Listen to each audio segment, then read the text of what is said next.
Les forces de sécurité en Libye ont annoncé avoir repris un centre de convention stratégique des mains du groupe État islamique dans la ville de Sirte, attribuant au soutien aérien américain leur avancée actuelle.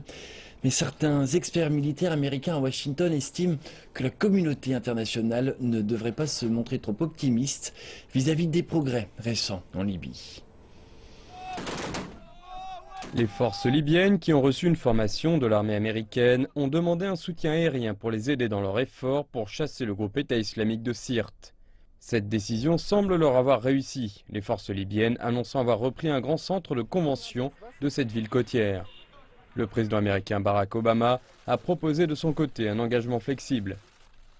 À la demande du gouvernement d'entente nationale libyenne, nous menons des frappes aériennes pour soutenir les forces alignées avec le gouvernement dans leur lutte pour reprendre Sirte des mains du groupe État islamique. Nous continuerons à soutenir les efforts du gouvernement pour sécuriser le pays. Les forces spéciales américaines sont sur le terrain en Libye depuis maintenant plusieurs mois, établissant des contacts, aidant à la formation et rassemblant des informations. Mais il s'agit de la plus importante action coordonnée pour le moment. Nous avons déjà mené des frappes aériennes en Libye auparavant et il s'agit d'une opportunité pour encourager ceux qui se trouvent sur le terrain, les forces locales, dans leur effort pour contenir et espérons chasser les forces établies près de Sirte. C'est ce qu'elles sont en train de faire, la volonté et les munitions, d'où cela tient bien car nous mettons nos meilleures forces dessus. Mais malgré ce succès apparent, certains experts militaires ont prévenu qu'il ne fallait pas se montrer trop optimiste, en particulier en raison des multiples factions politiques qui existent en Libye.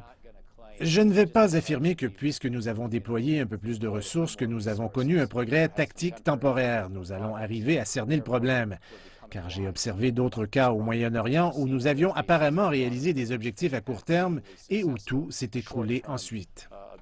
Les chefs de la défense américaine ont également indiqué qu'une aide militaire renforcée était contingente à la capacité du gouvernement d'entente nationale, soutenu par l'ONU, de bâtir une unité politique plus solide en Libye.